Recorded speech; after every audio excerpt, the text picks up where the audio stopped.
गहनों में छुपा एक बड़ा राज। नकली गहनों के डिब्बे में मिला एक 20 साल पुराना खत। अब इसी खत से क्या खुल जाएगा न्यूटन की मौत का राज।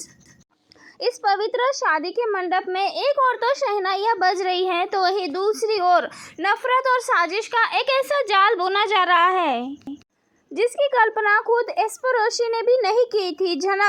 जनक और ऋषि के हो रही इस शादी में हर कोई खुश रहने का ड्रामा करता हुआ नजर आ रहा है, लेकिन दोस्तों पर्दे के पीछे का सच तो कुछ और ही है। जब नीलू ने सबके सामने चीखते चिल्लाते हुए ये कहा कि अनिरुद्ध ने जनक को जो भी गहने दिए हैं वो सबके सब नकली है, तभी अनिरुद्ध की नजरें झुक गई और अर्शी के चेहरे पे एक कुटिल मुस्कान आ गई। लेकिन बड़ा हंगामा तो तब हुआ जब अनिरुद्ध और अर्शी की बेटी अपनी नफरत को साइड में रखकर असली गहनों का डब्बा लेके वहां पहुंच गई। अदिति का वहां आना कोई राज नहीं बल्कि 20 साल पुराना नियति का एक ऐसा खेल था जो कि 20 साल पुराने सच को सामने लाने वाला था। और तभी अदिति ने उस पुराने संदूक को खोला जिसे अनिरुद्ध ने सहेज के जनक के लिए रखा था। अर्शी ने तो सबके सामने ये साबित कर दिया किस तरह से जनक को अनिरुद्ध धोखा दे रहा था और उसकी माँ न्यूटन यानी कि पुरानी जनक हमारी उसे भी धोखा दे रहा था। तो दोस्तों आज की रिपोर्ट में हम उस राज से पर्दा हटाने वाले हैं जो उस गहने के डब्बे में छुपा हुआ था। जब नीलू ने उस गहने के डब्बे को बाहर निकाला तब उसे वहाँ एक नीला पड़ चुका कागज का टुकड़ा मिला। और ये खत कुछ कागज का टुकड़ा नहीं था बल्कि न्यूटन का वो खत था जो कि उसकी मौत से पहले उसने आखिरी खत लिखा था। अब यहाँ पे ऋषि उस लेटर को हाथ में लेता है और उस लेटर को पढ़ता है और तब यहाँ पे सबसे बड़ा राज खुलता है। राज जानते ही हर्षी के तो होश उड़ जाते हैं, तो वही अनिरुद्ध भी पूरी तरह से शॉक होता है। वही दोस्तों अब देखेंगे किस तरह से अर्शी की बोलती बंद हो जाती है और न्यूटन को भी इस सच का पता लग जाता है, यानी कि हमारे जनक को भी एक बड़े सच का पता लगता है कि उसकी माँ की मौत एक हादसा नहीं बल्कि जानबूझ के की एक बड़ी साजिश है। उस खत में जनक ने साफ साफ लिखा था कि किस तरह से अगर उसे कुछ भी हो जाए तो उसके मौत का जिम्मेदार कौन होने वाला है। और वो सारे नाम सुनकर अनिरुद्ध के पैरों तले से ज़मीन खिसक गई, क्योंकि आज भी वो सारे नाम बॉस हाउस में शान से जी रहे हैं जिनका नाम उन्होंने लिखा है। ऋषि जो कि एक कड़क एसपी है, उसने तुरंत ही उस खत को अपने अरेस्ट में ले लिया। अदिति को लगा था कि वो असली गहने लाकर जनक पे एहसान कर रही है कि उसकी माँ के रियल गहने उसने ला के दिए और जनक उसी के बोझ के तले दब जाएगी। लेकिन उसे क्या पता था उसी डिब्बे में एक ऐसा राज खुलेगा जिसे कि उसकी माँ की और कई सारे ऐसे लोग हैं उनकी पोल खुलने वाली है, क्योंकि उसे पता नहीं था ना उस डिब्बे में वो अपनी माँ के विनाश का सामान लेके जा रही है जनक के लिए। वो खत पढ़ने के बाद उसकी चीखें साफ तौर पे चीख चीख के कह रही होती है कि आखिरकार 20 साल पहले न्यूटन की जान लेने के पीछे किसका हाथ था। अनिरुद्ध जो अब तक खुद को ही अपराधी मान रहा था इन सब के लिए, अब उसे भी समझ आ गया कि इतने सालों से उसे भी अंधेरे में रखा गया है। जनक की आंखों में आंसू थे, लेकिन इस बार वो कमजोरी के नहीं बल्कि एक उम्मीद के थे। और वही जनक का ये शादी का मंडप अब जांच का मैदान बन चुका था, जहां एसपी को अपने ससुर अनिरुद्ध और अपने फर्ज के बीच में किसी एक को ही चुनना था। और जब उसने देखा कि उसके लाए हुए डब्बे से उसके नानी और माँ के खिलाफ कुछ ऐसे सबूत मिल रहे हैं जिससे कि उनका पर्दाफाश हो सकता है, ऐसे में तभी वो कल्टी मारने की कोशिश करती है। और तभी अर्शी इस पे इल्ज़ाम लगा देती है कि ये खत नकली है और ये खत जनक ने ही इस डिब्बे में डाला है ताकि जनक अर्शी और अनिरुद्ध के रिश्ते में दरार डाल सके।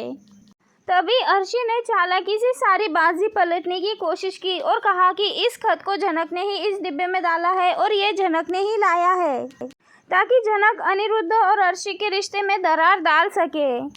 लेकिन ऋषि एक अनुभवी पुलिस ऑफिसर है, उसे अच्छे से पता है क्या सही है और क्या नहीं।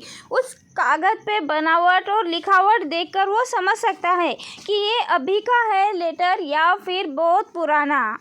अर्शी जो अब तक चुपचाप खड़ी थी, अब उसकी घबराहट और उसकी बेचैनी उसके चेहरे पे साफ तौर पे दिख रही थी। उसे डर होता है कि अब न्यूटन की मौत का राज सबके सामने ना आ जाए, क्योंकि अब उसे डर लग रहा है कि अगर इस मौत का राज खुल गया तो उसका बसा बसाया संसार पूरी तरह से उजड़ जाएगा।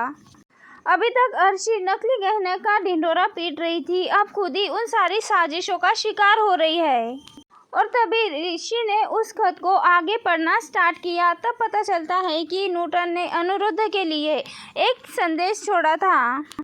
उसमें लिखा गया था किस तरह से बॉस हाउस के 4 दीवारी के अंदर जनक को तिल तिल करके मारा गया। जनक जो कि अभी ये समझती थी कि उसकी माँ बीमारी से मर गई थी। ये सारे राज जानने के बाद जनक के तो जैसे होश ही उड़ गए। तभी जनक अपनी सौतेली बहन अदिति की ओर देखती है। तभी जनक कहती है कि ये गहने असली हो या नकली, लेकिन आप मेरी माँ का सच सच सबके सामने आएगा। जो लोग इस शादी के गवाह बनने आए थे वो लोग भी अनिरुद्ध और उसके परिवार को शक की निगाहों से देखते हुए नजर आते हैं। सभी लोगों के शक के घेरे में अनिरुद्ध और उसकी फैमिली फंस चुकी थी। अभी इस रिपोर्ट सिर्फ एक शादी का ट्रैक नहीं बल्कि एक सच्चाई से जुड़ा राज बन गया था।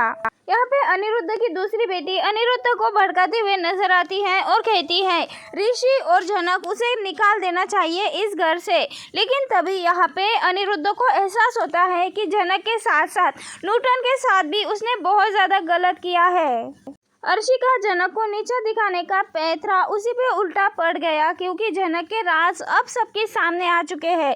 उसके मौत का सच सबके सामने आ चुका है। अब शादी के मंडप में शादी की रस्मों से ज़्यादा न्यूटन की मौत की खबरों पे ज़्यादा चर्चा हो रही है।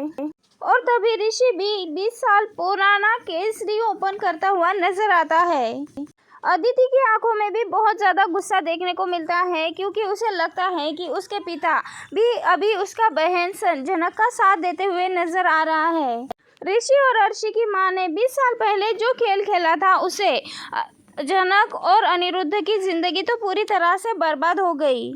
कहानी में ये देखना काफ़ी ज़्यादा इंटरेस्टिंग होने वाला है, क्या अपनी बेटी अदिति के भविष्य के लिए अपनी पत्नी अर्शी के किए कारनामों पे पर्दा डालने की कोशिश करेगा, या फिर न्यूटन की बेटी जनक को अपना खोया हुआ सम्मान और उसका अधिकार वापस दिलाएगा। शादी वाली ये रात बहुत ज़्यादा बड़ी होने वाली है, क्योंकि गहनों के उस डब्बे में 20 साल पुराने राजों ने कुछ ऐसा पर्दा खोला है जिसे कि सबके होश उड़ गए। जनक के दिल में अभी जो चढ़ रहा है, ऐसे में जनक ने अपने आंसू को पोंछा और यहाँ पे अपनी माँ के रूह को इंसाफ दिलाने की कोशिश में वही ऋषि का एसपी वाला अवतार अब सबके सामने है, जहाँ ऋषि के लिए कानून से बढ़ के कोई भी नहीं है। वही कहानी में नीलू की मेली भगत का भी अंत नज़दीक है। वहीं आगे आने वाले एपिसोड में हम देखेंगे ऋषि, अदिति और जनक के बीच की ये जंग और भी ज़्यादा मजबूत होती हुई नजर आएगी। वेल दोस्तों, आप सबको क्या लगता है, क्या आप जनक अपनी माँ को इंसाफ दिला पाएगी, गुनहगारों को सज़ा दिला पाएगी या नहीं? अपनी राय कमेंट के ज़रिए हमें ज़रूर बताएं। मिलते हैं नेक्स्ट वीडियो में।